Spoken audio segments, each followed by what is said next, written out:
Vania Ornelas, usted fue alumna mía, ¿verdad, Vaina? ¿No me escucha? Sí, sí, doctor, sí fui alumna suya. Sí, sí, está bien. Se ve más recuperadita porque los primeros semestres son pesados, ¿verdad? Bueno, también estos últimos. Está bien, qué bueno.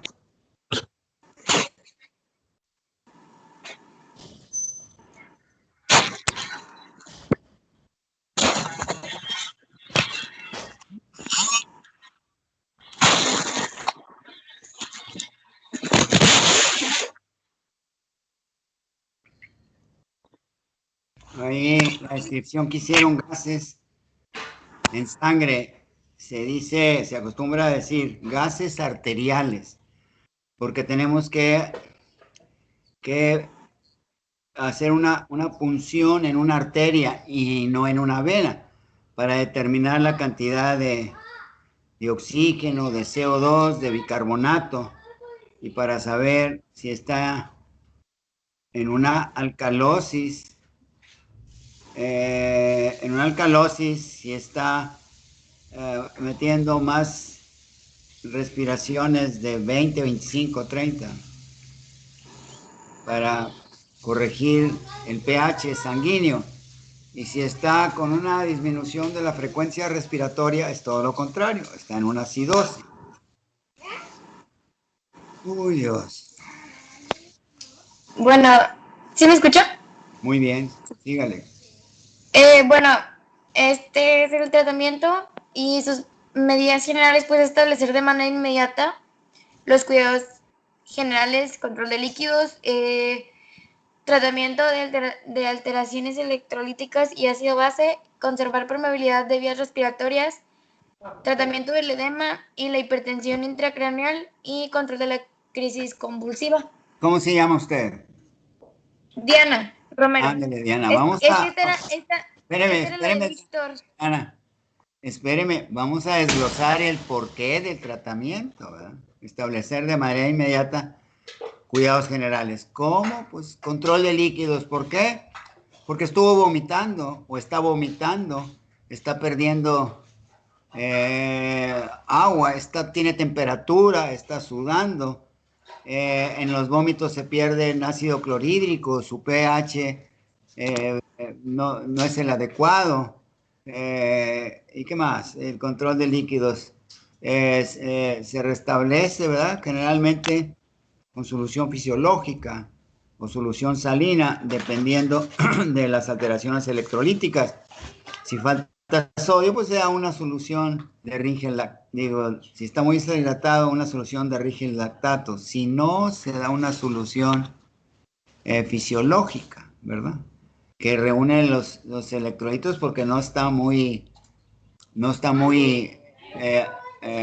azudado y pues a lo mejor el sodio no lo ha tirado o si lo tiró mucho, pues entonces damos una solución fisiológica para reponer.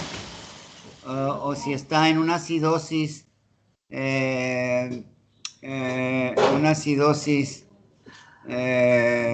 láctica, pues no se da el Ringer lactato, o sea, una solución fisiológica. ¿Y cómo está su equilibrio ácido básico? ¿Verdad? El ácido pues es el ion sodio, el hidrogenión, y la base pues serían los bicarbonatos. Y conservar la permeabilidad de las vías respiratorias. Pues si tiene una enfermedad infecciosa, pues el compromiso respiratorio puede estar presente. Entonces, pues ahí, a criterio de los resultados del laboratorio y de los gases arteriales, pues se determina la concentración de oxígeno que se le puede pasar. Pero dentro de todo mi ignorancia, pues yo pondría unas puntillas nasales, ya que pues es lo más sencillo. Y si estuviera muy comprometida la respiratoria, entonces sí habría que intubarlo. Y yo no tengo esa experiencia. y meterlo pues con un respirador, vaya. Y el tratamiento del edema se maneja con diuréticos, generalmente diuréticos que no nos perjudiquen mucho, que no nos hagan tirar más sodio. Y es ay Dios, ¿cómo se llama este? Se llamaba ahorita. Y controlar la hipertensión intracraneales, también con el mismo diurético, y bajar la presión arterial con dos tipos de antihipertensivos. Uno que tenga hidroclorotiazida como diurético de 12.5 miligramos. Si no, pues no tolera la vía oral, si no van a ser por vía intravenosa. Y se da uno que tenga diurético y otro, y algún otro antihipertensivo, un beta bloqueador, y luego se da un relajante de la musculatura vascular, ¿verdad? Y control de las crisis convulsivas porque están irritadas inflamadas las meninges y problema en el encéfalo, entonces corregir el foco epileptógeno con un anticonvulsionante, ¿verdad? Sígale.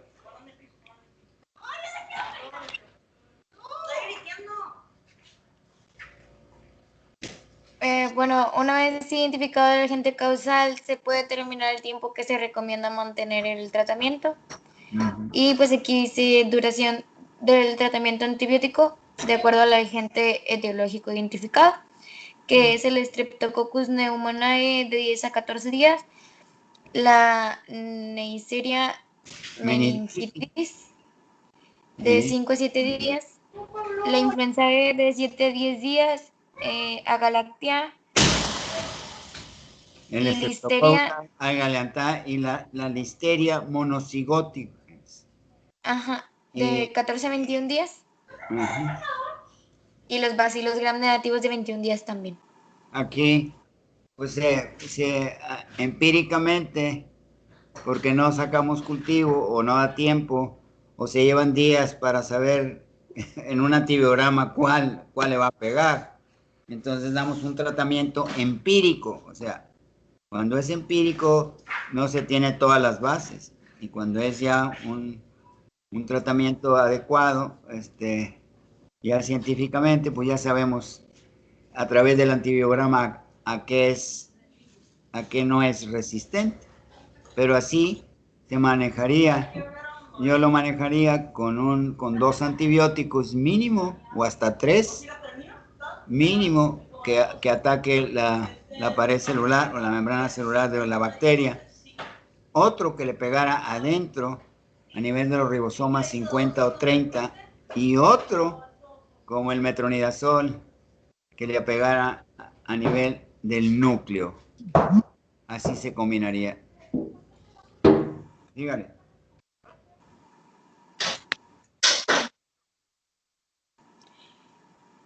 Bueno, el tratamiento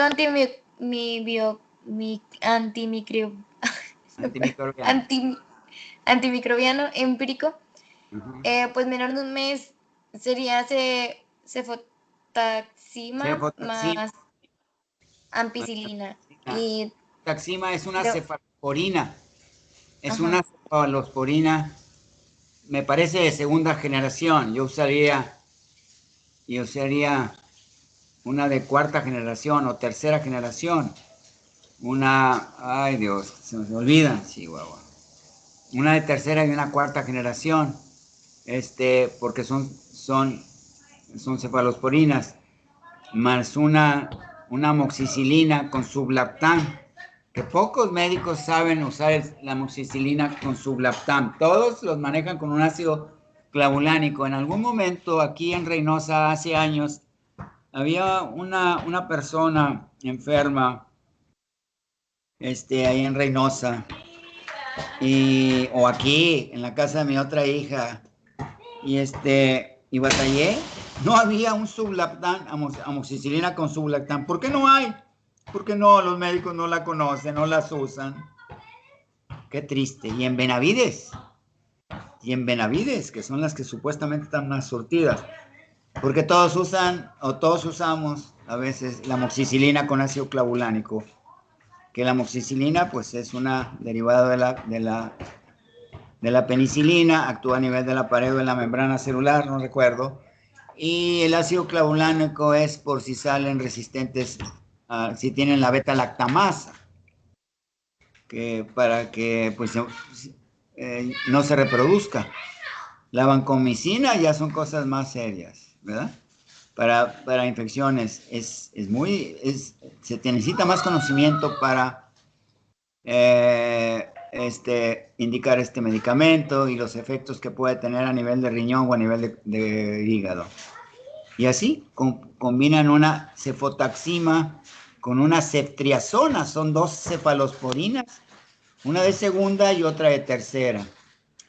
Y la de cuarta, la última, ay Dios, ¿cómo se llama? Se me va a la mente. No recuerdo, a ver si me acuerdo. Y luego el meropenem es un derivado que es intravenoso y que es sumamente irritante. Ese se tiene que pasar intravenosamente y bien cuantificado en tiempo en suero. Y si está uno deprimido, una vancomicina, una cefalosporina, que es la cefipime, que tampoco muchos médicos la usan, la cefipime, por lo menos en México. Aquí sí, es oral, más ampicilina. Uy, no vi ninguna quinolona. Ay Dios, ya no ciproflox, ¿cómo se llama? Un levofloxacino, no lo vi, ninguna quinolona que le pega a nivel de los ribosomas de la bacteria para evitar la síntesis de proteína y va a morir. Sígale. Bueno, y así como dijo usted, va progresando el medicamento. Depende del, pues, el tiempo, ¿no? Sí. Y bueno, se recomienda el uso conjunto de dexametasona a dosis de 0.15 miligramos por kilo cada 6 horas. Se dice décima, centésima, 15 centésimas de miligramos por kilogramo de peso cada 8 horas durante 2 a 4 días. Entonces, la dexametasona se dice 0.5, 0.15 por el peso, miligramos por peso, entre cada 6 horas, dependiendo de la cantidad de la dexametasona, ¿sí? Generalmente son, algunos son soluciones inyectables y otras, ya no recuerdo si en tabletas, parece que sí, es ay Dios, se me olvidó, la maneja el Schering-Plough, los laboratorios, sí, Bueno, sígale. Con la primera dosis administrada de 10 a 20 minutos antes o de manera conjunta con la primera dosis de antimicrobiano en los pacientes con meningitis neumocócica. A ver, déjeme leerlo un poquito. Ya lo quitó. Dice, se recomienda el uso en conjunto de dexametasona a dosis de 15 centigramos por miligramos por kilogramo de peso cada 6 horas durante 2 a 4 días para evitar el proceso inflamatorio y para evitar, para evitar la inflamación y para que haya un efecto desinflamatorio, para que no cause más edema y para que pueda penetrar no solamente en el antibiótico, sino en los mismos neutrófilos o linfocitos para el foco de infección. Entonces, con de 2 a 4 días, con las primeras dosis administradas de 10 a 20 minutos antes, de manera conjunta con la primera dosis de un antimicrobiano en pacientes con meningitis. Por eso dice, con la primera dosis administrada 10 a 15 miligramos antes, de manera conjunta a la primera dosis. ¿Por qué antes? Pues para que cuando llegue el antibiótico, cuando el antibiótico ya está actuando, desinflamando. Pues si no, no va a penetrar. Por eso se dan antes, ¿sí?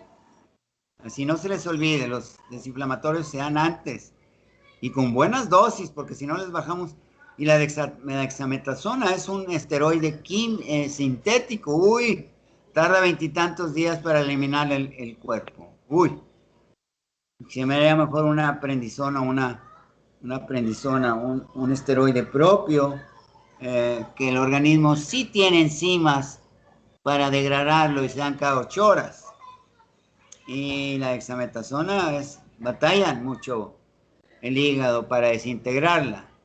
Tiene que estar a la vuelta y vuelta, a la vuelta y vuelta, y le va quitando átomos o moléculas hasta que lo descompone.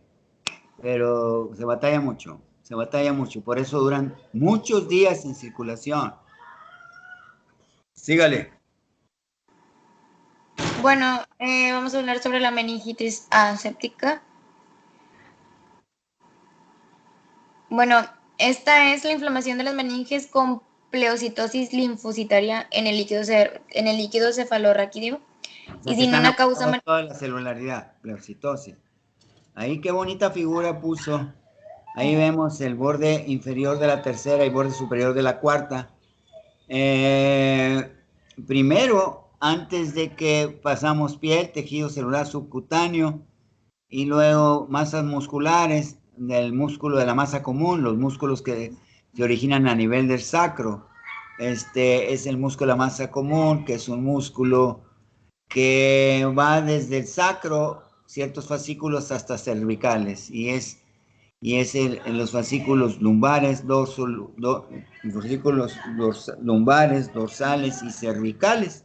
Esos son los músculos que nos impiden que nos caigamos hacia adelante, y en el tropezón funcionan estos juntos con los músculos intrínsecos de las vértebras, los intertransversos, los interespinosos, y estos son los responsables de que no nos vayamos para adelante. Entonces, ahí vemos que pasamos entre el cuerpo y cuerpo de vértebra, tercera y cuarta, y además que cuando entramos, antes de llegar la aguja entre cuerpo vertebral y cuerpo vertebral, le pedimos al paciente que se flexione, una flexión forzada, preferentemente sobre el lado izquierdo. ¿Por qué sobre el lado izquierdo?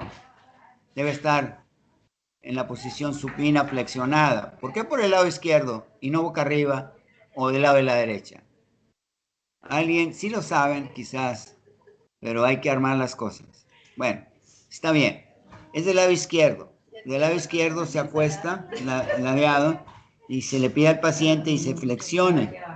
Tenemos más problemas con las personas que pudieran tener obesidad. Y es del lado izquierdo porque del lado izquierdo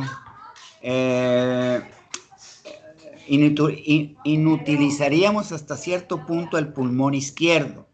El pulmón izquierdo tiene 2 lóbulos por la presencia del corazón, en tanto que el pulmón derecho tiene 3, tiene más capacidad pulmonar que el izquierdo, mucho más. Entonces, esa es la razón. Y ya que atravesamos piel, tejido celular subcutáneo,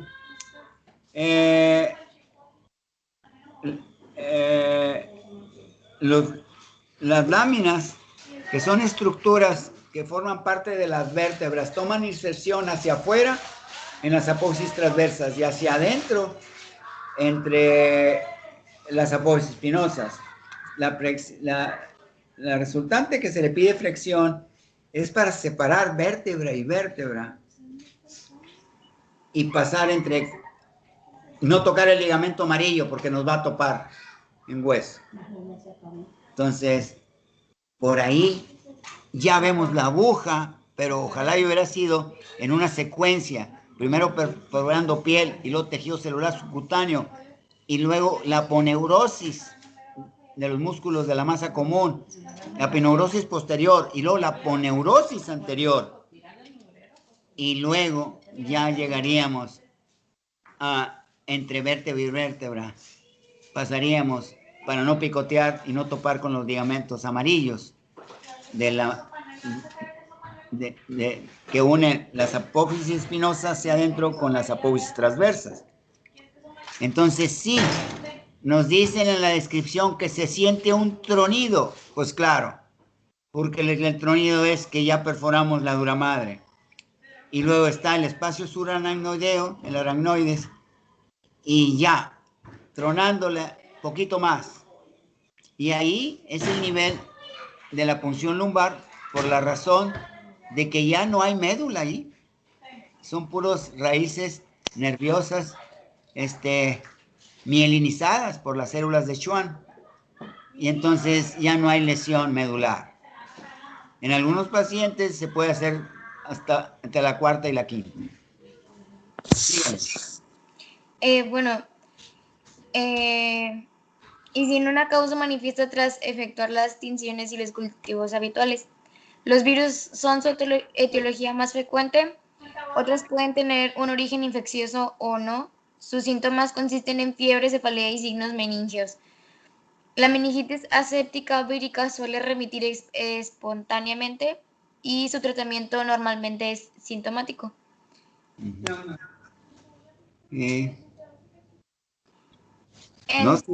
siempre. Hacia ciertos virus, dependiendo, ya se me olvidó, hay muchos virus. Los virus no necesitan oxígeno para sobrevivir. Y las bacterias, algunas sí. Bueno, su origen puede ser infeccioso por riquecias, espiroquetas, parásitos, etc. Las riquecias son bacterias muy chiquitas, ¿no? Las que se batalla para penetrar los antibióticos en las riquecias y las clamidias. Clamidias trachomantis, hay varias, ya se me olvidó mucho, hace muchos años que vi microbiología y quisiera darle un repaso, pero me lleva más de una semana de tranquilidad.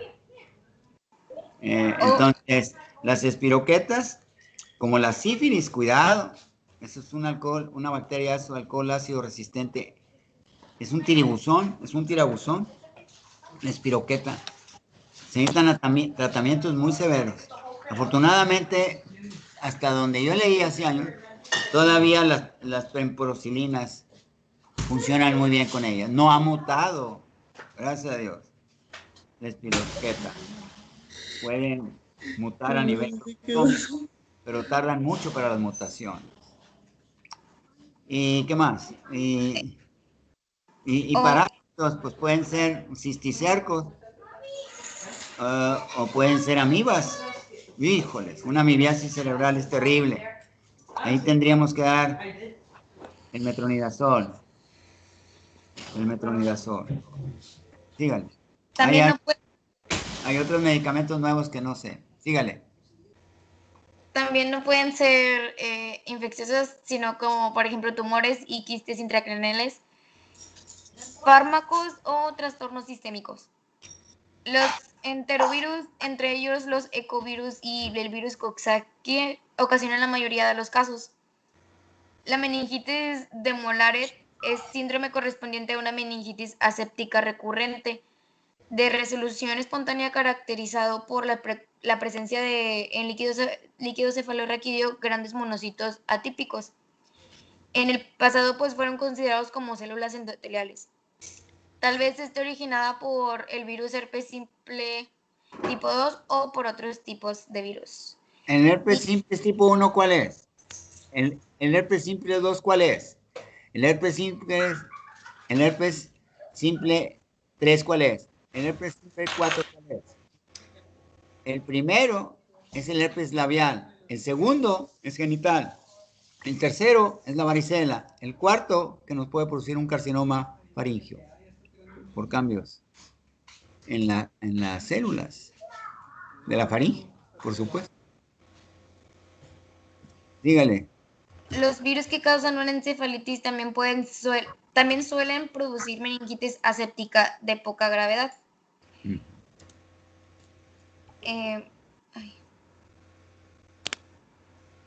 Y bueno, estos son ejemplos de causas de meningitis aséptica.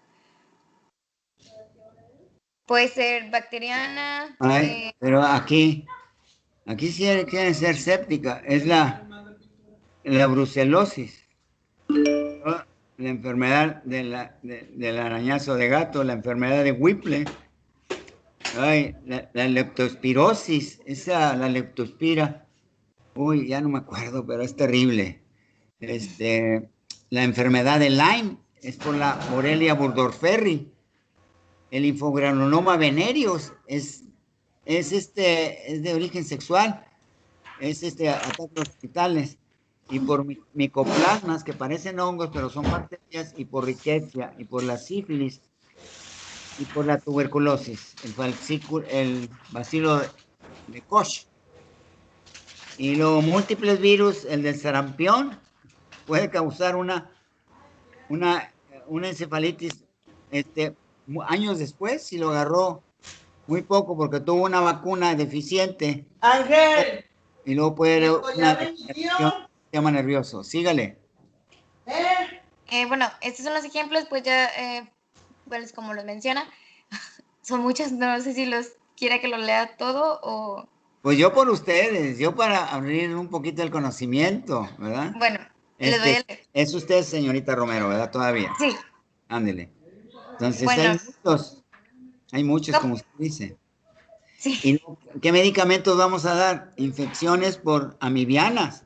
Por eso nos ponen los ejemplos de virus y bacterias, y luego la amiba, y luego por eso nos ponen el metronidazol, y luego la citioprina, y la carbamazepina, que es un anticonvulsionante, ay Dios, no, la carbamazepina, ¿por qué la puso ahí una E?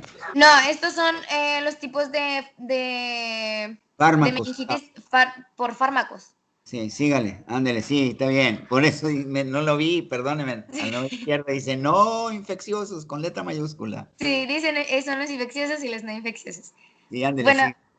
en las infecciosas, pues ya como dijo, tenemos la bacteriana, la vírica y la fúngica o parasitaria. Pues ya mencionó todos los de la bacteriana. Los de la vírica, pues son el sarampión, rubiola, viruela, virus de varicela,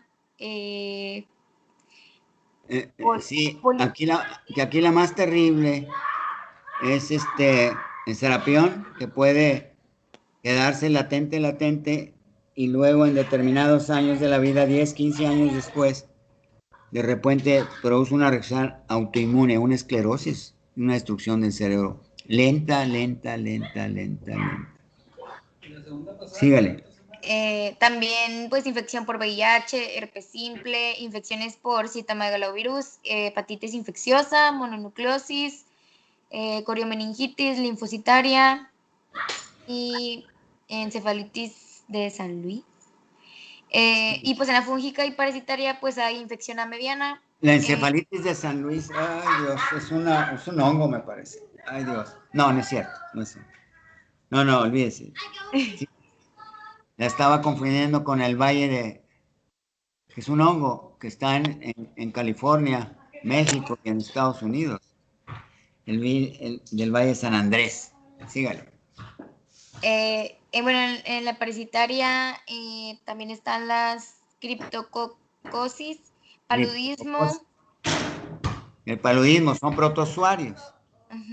triquinosis, toxoplasmosis.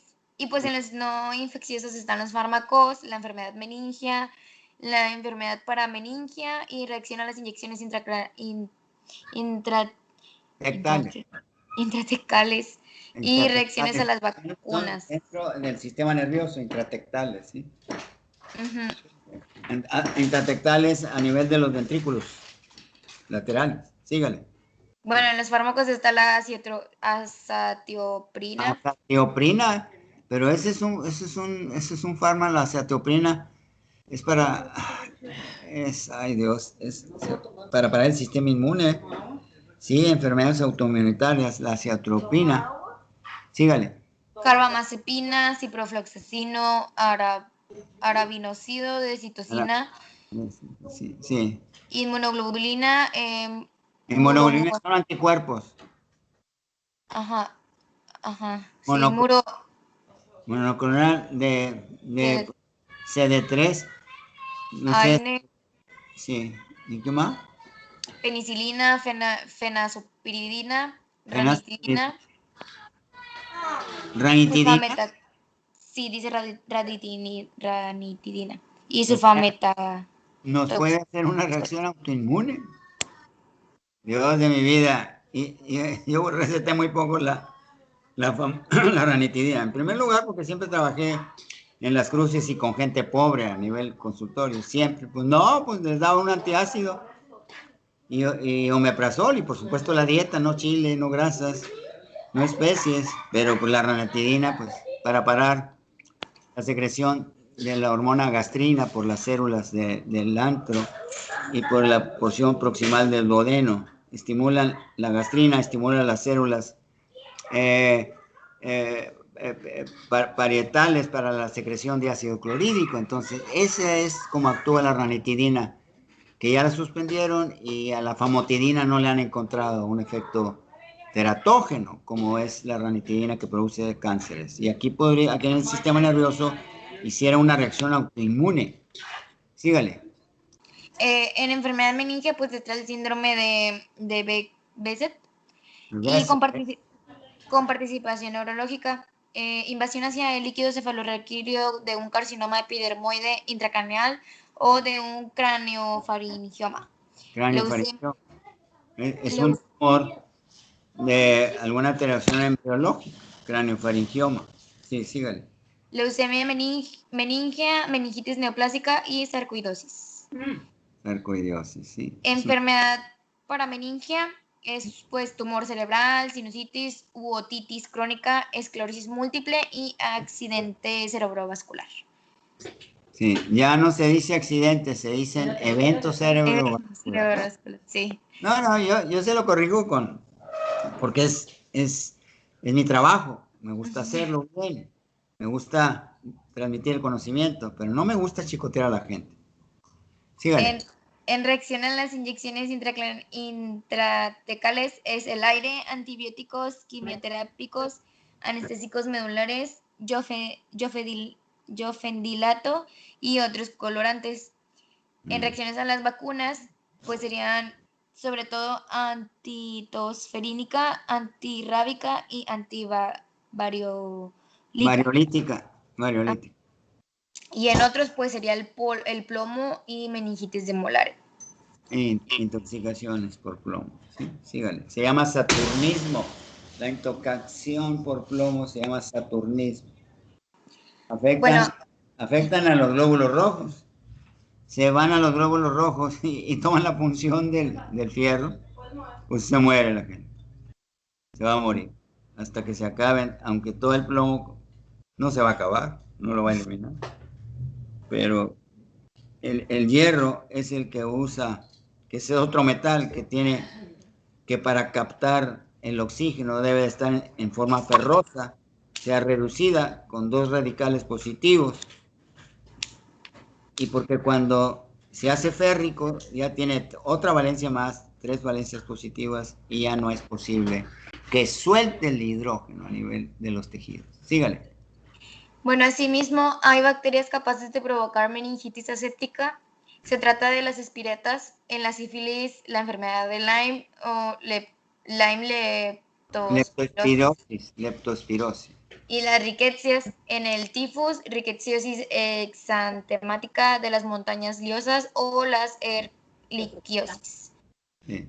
Las alteraciones del líquido cefalorraquídeo pueden ser transitorias o crónicas. Las afecciones bacterianas como la mastoiditis o sinusitis, el absceso cerebral y la endocarditis infecciosa pueden generar un líquido cefalorraquídeo con las características de la meningitis aséptica, debido a que la inflamación generalizada provoca una vasculitis que conduce a la pleocitosis del líquido cefalorraquídeo sin bacterias. Aumenta la celularidad de estos, pero no aparece. Síganle. Las causas no infecciosas de la inflamación Meningia. son la inflamación neoplásica, la salida del contenido de un quiste intracraneal, la aplicación intratecal de fármacos, el saturnismo, algo así. Es el plomo, le digo, intoxicación por plomo. No, Ya no funcionan los glóbulos rojos.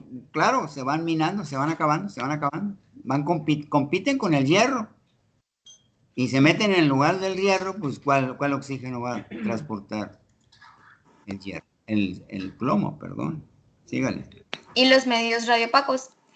La inflamación se debe a la administración sistémica de ciertos fármacos. Se supone que como una reacción de hipersensibilidad.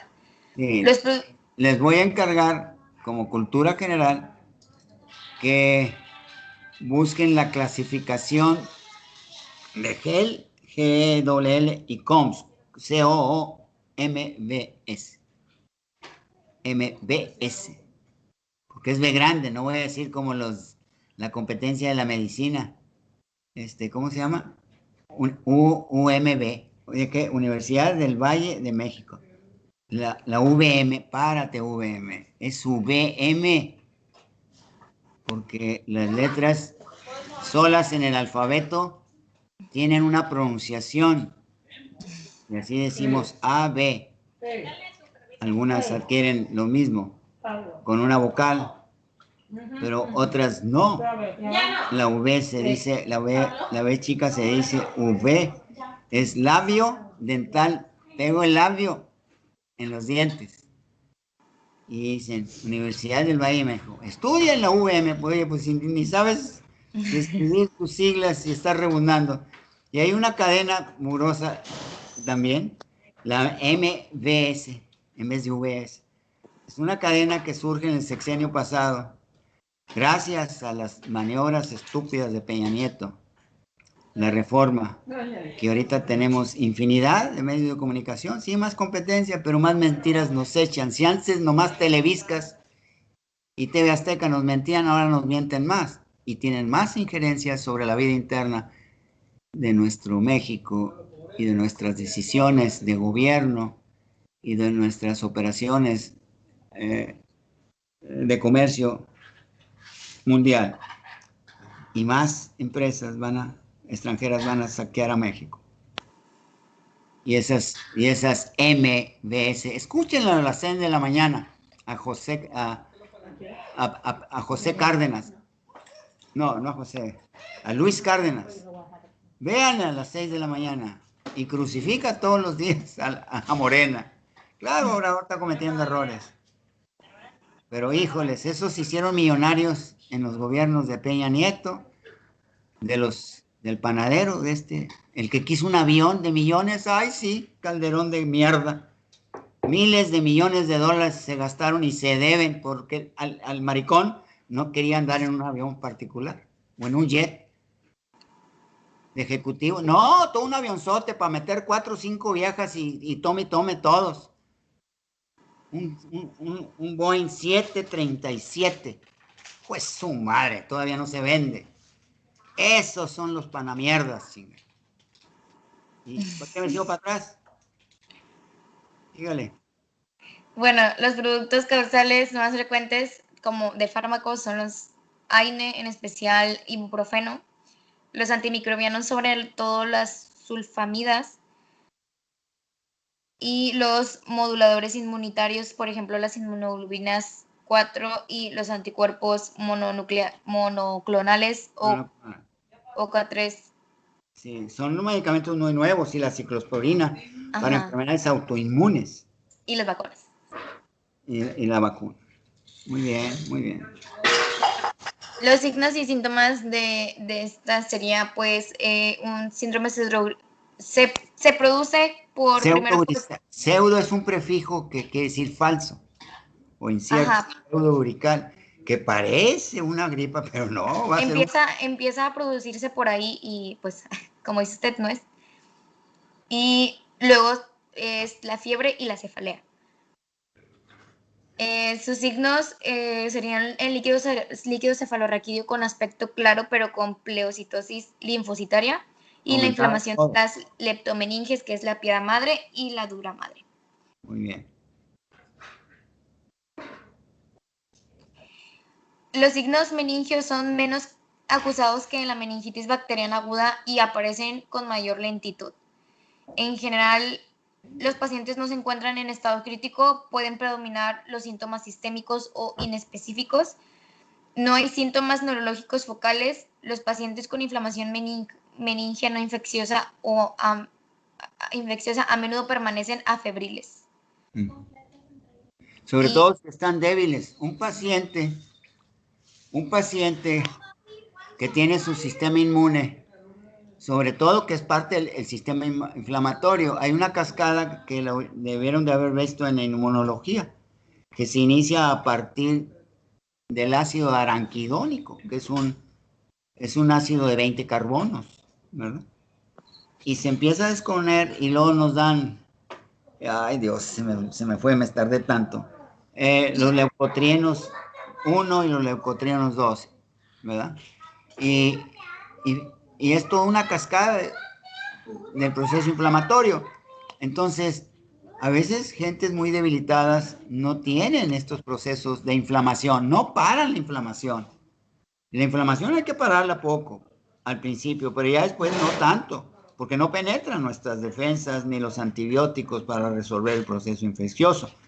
Cuando son infecciosos, cuando no son bacterianos, que son los más terribles, o los hongos, que son las cosas más terribles de erradicar.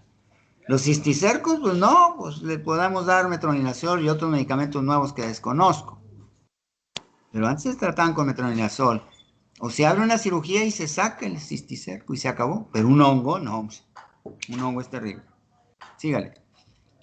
Bueno, para su diagnóstico, la meningitis aséptica se plantea en cualquier paciente con fiebre, cefalea y signos meningios. Hay que realizar una TC o una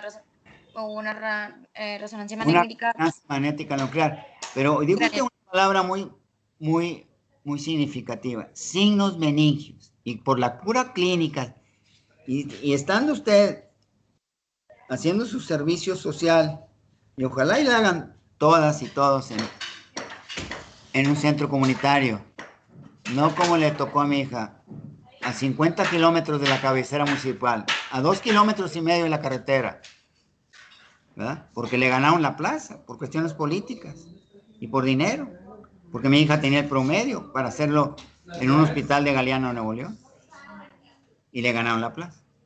Entonces, si vienen con un paciente con temperaturas de 39, de 40 para arriba, o de 40, o 39,5, hágale una maniobra. Levántele su cabecita y a ver qué reacciones tiene. Va a flexionar sus piernitas. Es un Brudisky, ¿verdad? Sígale. Es bien importante hacer eso. O levantarle la pierna y estirársela, y va a tener dolor, y va a tener oposición, y se da cuenta usted que ya están involucradas las meninges. Ese es un signo. Es cefalea, fiebre y irritación meningia. No se les olvide que les llegan, sobre todo a las criaturas, los niños, o gente ya muy viejita, como yo, o más que yo, con temperaturas de 40, es muy sugestivo un virus. Y de esos virus puede ser la influenza, ¿sí? Sígale. Y lo va a descartar, porque ya tiene 40, o el dengue tiene 40. Y esas temperaturas, el paciente, todas las enfermedades virales, no se les olvide, todo no se les olvide. Se los expliqué al principio cuando lo del COVID, cómo los virus, la estructura molecular de un virus, en la cabeza, en la cápside, se ve el DNA o el RNA. Y luego tienen un cuello y un cuerpo como un espermatozoide. Y luego en la parte inferior del cuerpo tienen un aguijón. Y tienen patas que se fijan a la superficie de la célula huésped, de la que quieren infectar. Se flexionan, baja el cuerpo e inyecta el material cromosómico que tiene en la cabeza, en la cápside, y se desecha. Y ya entró a la célula, de ahí va a caminar el virus y va a entrar al núcleo por los agujeros nucleares. Se va por todo el citoplasma y sabe lo que tiene que hacer. Entra al núcleo y si es un virus de DNA, pues pone a trabajar a la enzima DNA polimerasa, dependiente del DNA. Y esa enzima que él pone el virus, que estaba dormida la enzima, que no debía duplicarse la célula, la pone a trabajar, pero para su servicio. El virus DNA pone a esa enzima DNA polimerasa, dependiente de DNA. Y esa enzima le va a decir a este virus, haz una estructura como la mía, papá. Y se va por toda la cadena de DNA y va a hacer un DNA idéntico al virus. Ya cuando hizo eso, se sale del virus y le da oportunidad a otro virus para que entre. Y el otro virus hace lo mismo.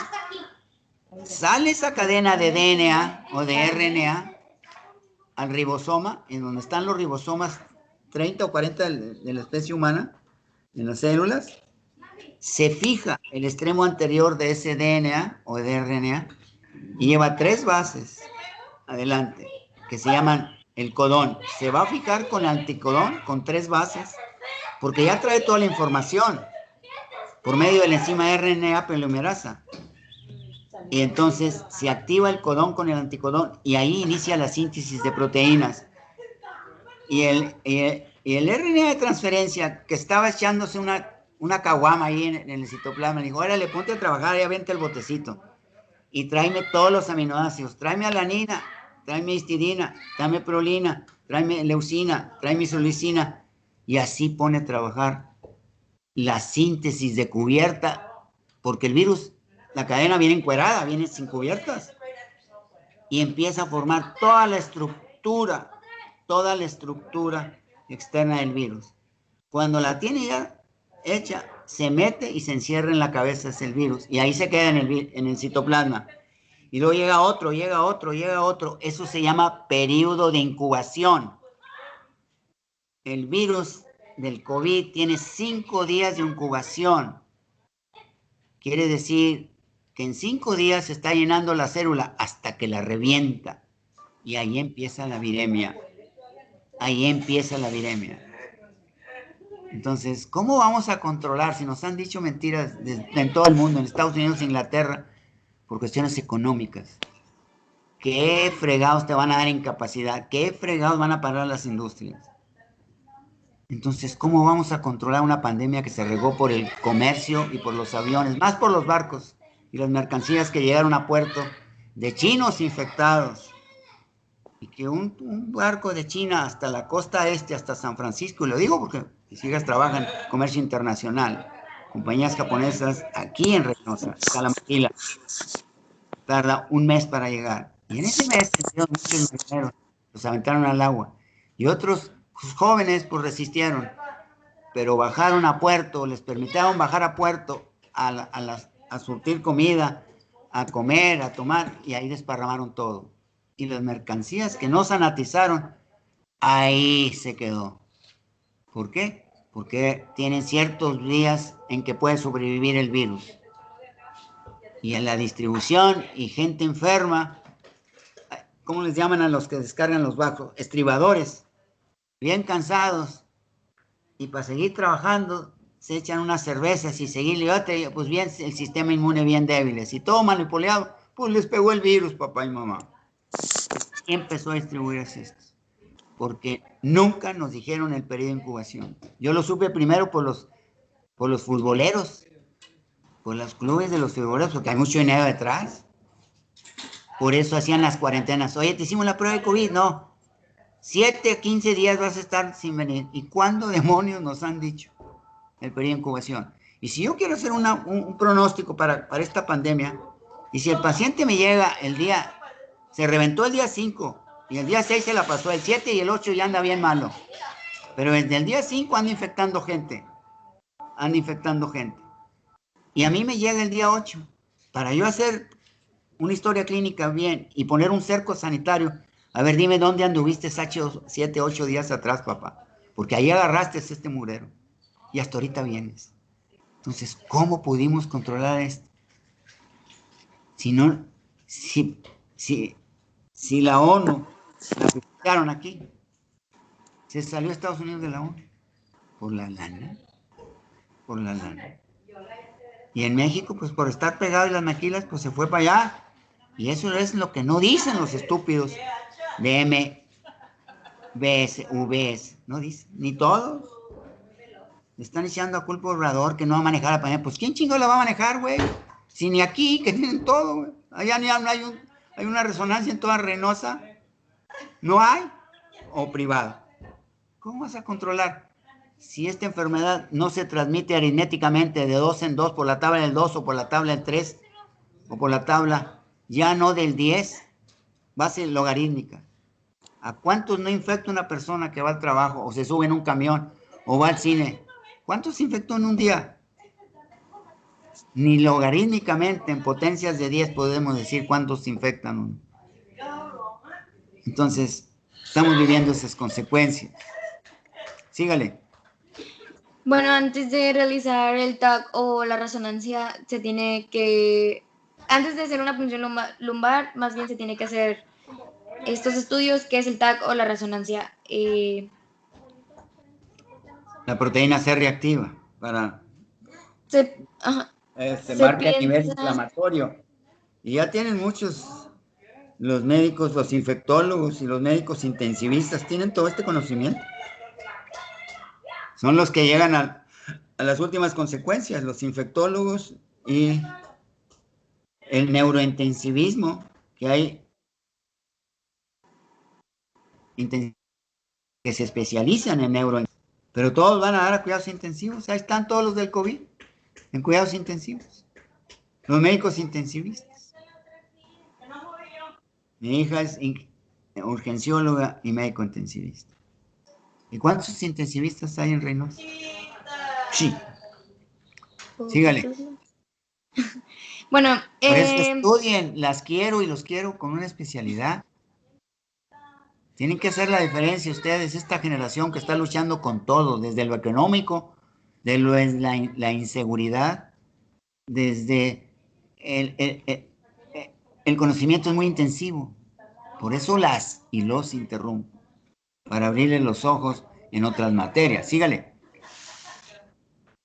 Bueno, se piensa en una masa cerebral y por signos neurológicos, por ejemplo, bueno, en signos neurológicos focales o edema de pila. Los datos de líquido cefalorraquídeo fluyen una elevación ligera o notable de la ingestión y la presencia desde 10 hasta más de 10 linfocitos. A veces aparecen unos pocos neutrófilos durante las primeras horas de una meningitis vírica. Y la glucosa en el líquido cefalorraquídeo es normal y las proteínas también, o presentan un incremento moderado.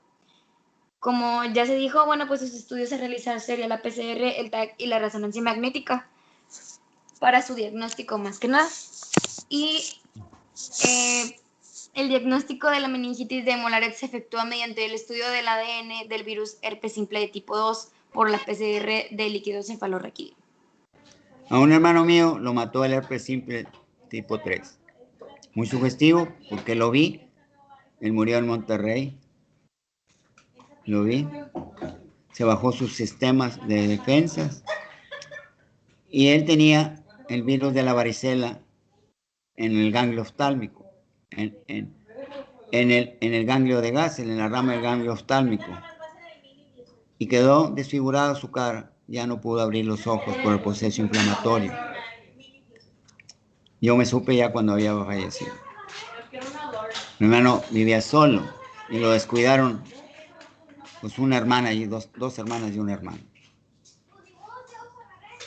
Así es que Dios libre que alguna o alguno de ustedes o yo se me reactive la varicela, que es el herpes zóster, y si algunas o algunos de ustedes no les ha dado varicela, es muy probable que cuando roten por pediatría en un hospital pediátrico como yo, que roté por el Hospital Infantil de Monterrey de Salubridad, ahí no agarré la varicela, pero varios compañeros sí, porque ahí está el virus latente por años y años y años. Es más benigna la varicela cuando está uno chico. Claro, esté comiendo bien y todo, que cuando esté ya grande, 15, 20, 30, me tocó ver pacientes con varicela que tenían en la rama del oftálmico, tenían úlceras en la conjuntiva. Y sí, el virus se implanta en la córnea, los puede dejar ciegos. Por eso quiero que lo aprendan bien. Se van a ver en temperatura, en la temporada de octubre, noviembre, por ahí, hay brotes de la varicela. Este virus COVID para mí fue, creo que es criado, pues está todo el año, pues está cabrón. Yo me dije, no, pues para diciembre o enero se apagaba. Estuve en tiempo de calor, se dio cuenta el mundo en octubre, en noviembre. Dije, no, pues se lo va a llevar el frío. No, hombre, malditos chinos, lo que lo desparramaron, o lo hicieron o lo inventaron. O lo inventaron para controlar la natalidad, porque casi son 1.500 millones de chinos, ya no caben ni entre ellos mismos. Todo el día están con la bamba. ¿Saben por qué? La bamba. ¿Qué dice la bamba? Allá arriba, allá arriba. No controlan la natalidad. Y es muy fácil reducir la población en 50 años. Todas las chinas, si se cuidan ahorita en el 2020, cuando tengan 45 años, que va a ser el 20 más 40, en el 65 ya no son fértiles. Y se reduce un gran porcentaje de la población, si optan por tener uno solo. Pero si están con la bamba, pues ¿cuándo? Y tienen siglos de estar con la bamba. Por eso no caben. A lo mejor lo hicieron para control de la natalidad. Pero este virus tiene todas las características de que agarra todas las temporadas del año. Y nada lo para. Vean una virología y casi todos tienen una temporada del año. ¿Y quiénes son los reservorios? No, ahí se perpetúan. En animales, como el de la rabia. Y así. Entonces, me queda mucha duda con este virus COVID. Como me quedó, y yo no me comí la mentira, con el SIDA en 1984, cuando se detectó en África. Para mí fue un arma virológica. Algún estúpido científico ahí, loco, lleno de soberbia por ser muy listo, y cometió esta burrada. Y ahí está el SIDA. Y ha mutado muy poco el SIDA en tantos años, son casi 40 años. El 24 tiene ¿cuántos? Del 84 al 2004 son 20, al 2024 son 40. ¿Y han encontrado medicina? ¿Verdad que no? Ojalá y me equivoque en lo que estoy diciendo del COVID. Sígale. Ya son las 6, doctor. Ándele, está bien. No me digan porque son como los albañiles, luego lito avientan la brocha, la pala, aunque se quede todo el cemento ahí. Ándeles, váyanse a descansar. Bye. Que tengan buenas tardes y noches. Ándale, nos vemos. Yo mañana no voy a poder estar con ustedes. Como quiera le voy a hablar a Cabriales o a ustedes y a mí, porque tengo un compromiso a las 9 de la mañana que me desocupa a más tardar a las 9:15, 9:30 llego a la casa. Tengo uno de 1 en adelante, que a lo mejor llego a las 4 a las 5. Entonces yo me comunico con usted. Y con Cabriales. Andrés. Y después les repongo la clase. Cuídense. Ándeles. Adiós. Muy bien, señorita Romero. Estuvo bien su exposición. Gracias. Ándele, gracias. Adiós.